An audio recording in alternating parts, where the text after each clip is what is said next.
Ọ na-atọ m ezigbo ọchị mgbe ọbụla m fụrụ ezigbote nwafọ Igbo nwoke gbasiri ike hapụrụ omenala be nnafa, ọdịnala be nnafa, ife eji wee mara obodo ha, ihe obodo ha ji wee dị ebube, wee na-akwado ihe mbịarabịa na befa.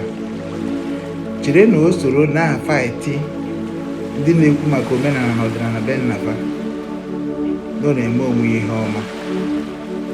O chefuzie na onye rapụrụ nke ya wee jebe na nke onye ọzọ, ọkwa onye ọzọ ga-ewere nke ya. Ihe mere nwoke ji dị ebube bụ ihe dị n'obibe nna ya. Ị chere na ị na-afaịtị ndị nọ na soshal midia against Igbo culture, soro na-ekwu na Igbo culture adịrọ mma, obodo gị na-ana n'iyi.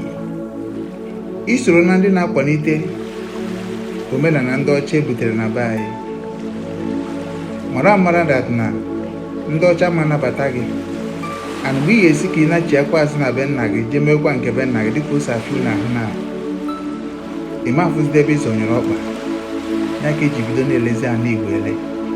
Ndị na-ele ana Igbo ele bụ ndị ahụ bụ ndị ji egoro ụka nke ndị ebutere ebute, ndị ahụ bụ ndị na-akwado mbịarambịa.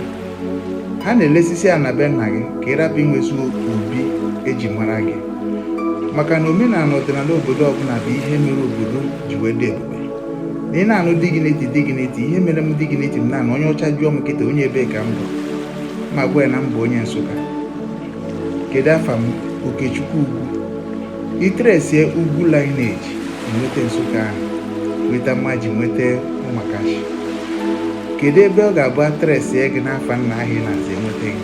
Ọtụtụ amaghazide be nna ha. Ọnya mgbe ha bịa na mba akwụkwọ a na-ekwu ka anachia na omenala a na-agba anyị wuo. Ị na-agwafa maka ihe ndị ụka mere, ndị ụka mbute mere anyị, asị gị na-ebute division among of Igbos. Ịgwafasị ya dat na ihe ndị ụka bịara ime na be anyị, ụka ndị mbịarambịa bịara ime na be anyị, agaghị abara anyị uru. Ha sị gị leave everybody to worship their faith. Mana mgbe ha ga-emecha taba afụfụ a ka na-abịa. Onye ọbụla bụ ikorobịa na agbọghọ bụ onye Igbo, jụọ nne gị na nna gị ebe ka isi bịa ụwa, na-achị ebe ahụ faịtị ife niile ga-afaịtị na ngwurube be gị, onwe ga-abịa sị gị na-eme ihe ọjọọ. Mana ị nọ na soshal midia na-afaịtị fọ Igbo niile, na-ekwu maka Igbo niile, ọ ga na-adị ka onye na-aba na ubi mmadụ. Ka m werekwa nke a dobe ebe a.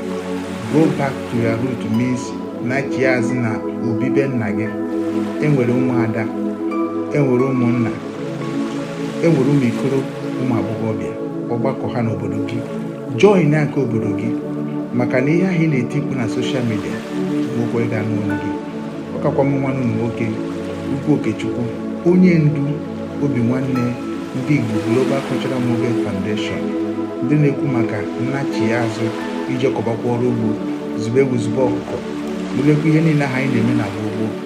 Udo wee dị na ndụ anyị, ka ogologo ndụ anyị wee tọọ atọ dịka ndị na-anọ na anyị wee tọọ. Ndewokwanụ.